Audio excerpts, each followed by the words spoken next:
Yo, hope you guys enjoyed this video. If you do, please feel free to drop a like and a comment saying what you thought, and I will see you guys in the next one. Yo, what's up guys? IgoBear here, bringing you a new video on Dark and Darker. This one will be tips and tricks for new players slash beginners. So depending if you're free to play or if you bought the game already, some things you want to think about are your class you're going to play. If you're free to play, you're only able to play one class or have one character at a time. So let's say you picked a fighter and you don't like the playstyle.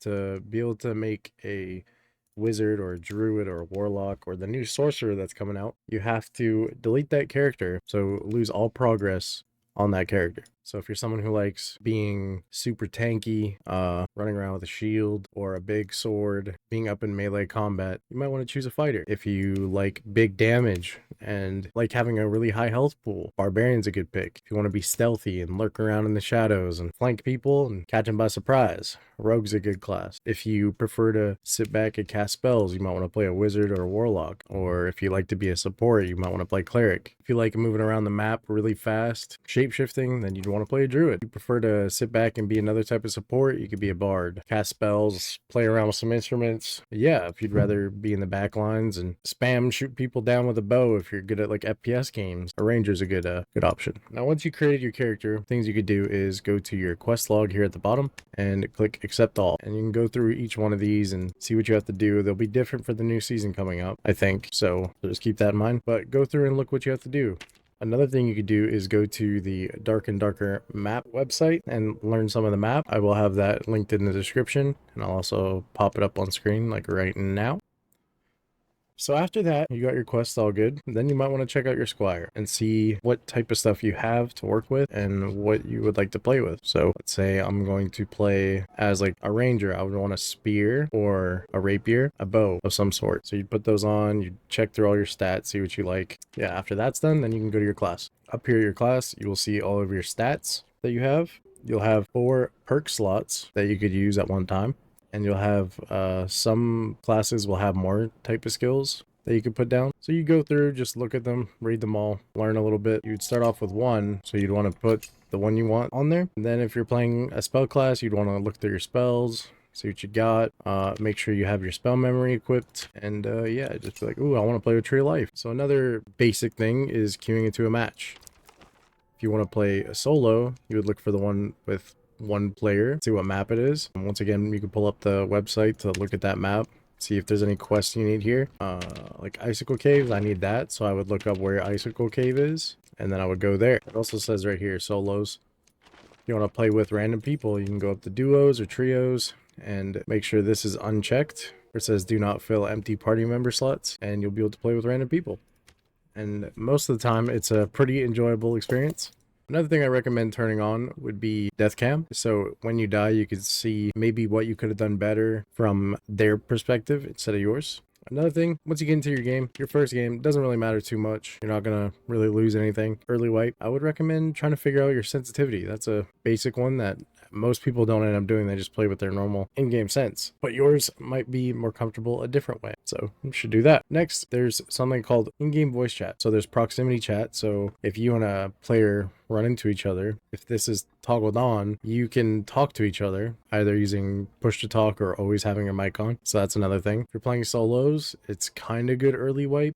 You'd have to watch out for some toxicity as every other game out there. Another thing that's good if you're playing a class that needs to, actually every class in the game needs the b-hop, which is jumping after you land from jumping immediately. A good way to learn how to do that is binding your jump to your mouse wheel either down or up.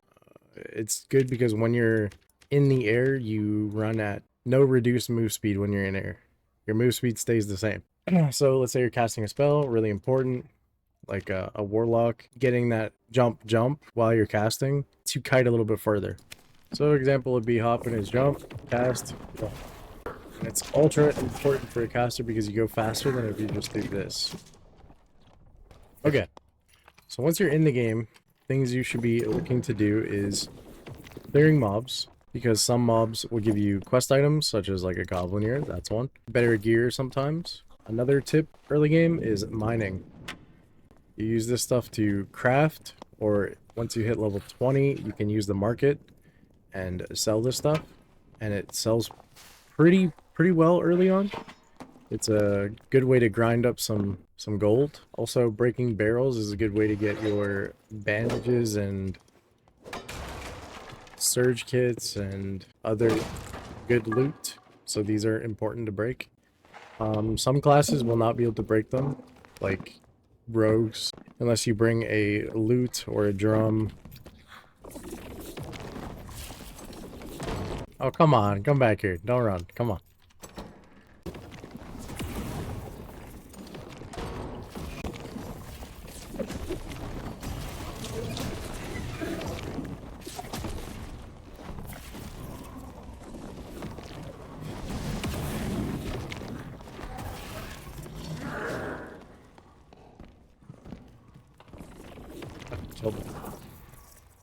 Huh. Another good thing you could do early game or early wipe to learn would be killing the bosses in the goblin caves. They are the easiest bosses to learn in my opinion. Um, you could do them on every class. I will link my guides. I have 3 different guides, I think. And there's tons of other guides out there. Just look up how to kill Cave Troll, Dark and Darker. It'll pop up. How to kill Cyclops, Dark and Darker.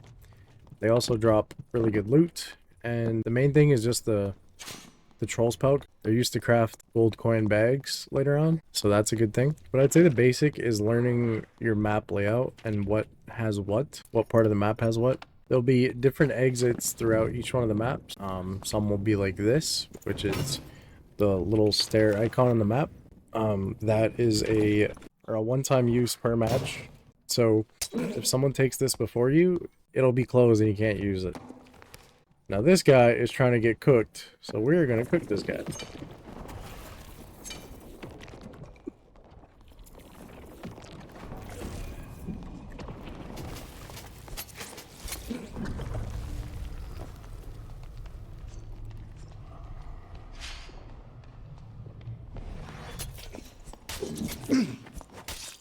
This is also another exit.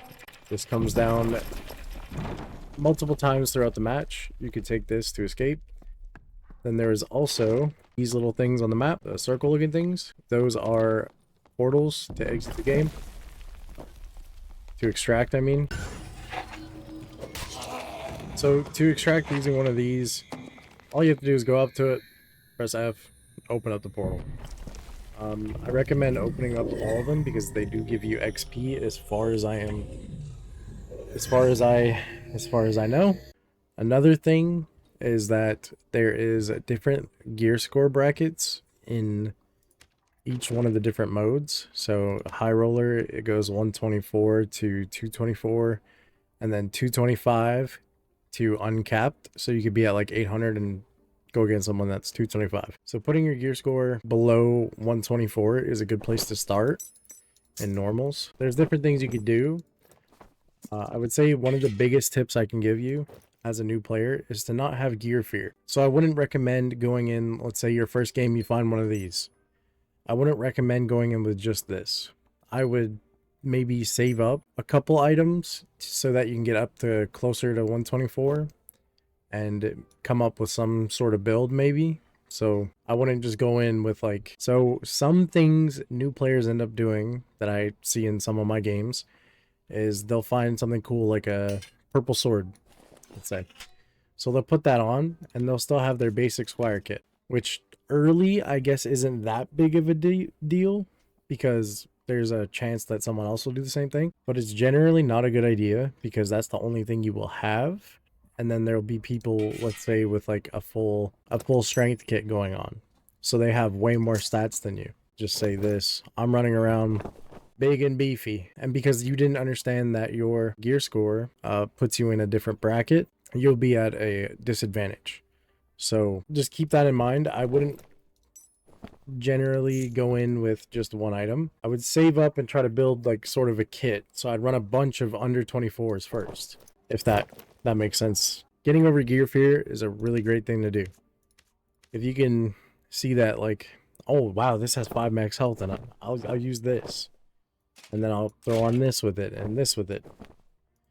You got to be able to not be scared to lose that, because eventually you'll be able to get it back. Another tip I find really helpful is when you first start the wipe, saving up some gold so that you can start buying these and filling up one of your stash tabs with just a bunch of these. That way when you do hit level 20 and you start selling gear you find, you don't have to worry about a bunch of gold coins sitting everywhere and filling up your inventory really fast, because one of these fills up 5 slots plus 5 gold for 1 bag. So it's really worth, or a whole stash tab of these that can store pretty good amount of gold. So if you fill up a whole stash tab of these gold coin bags, you can store 12,000 gold, which is a really good amount early game.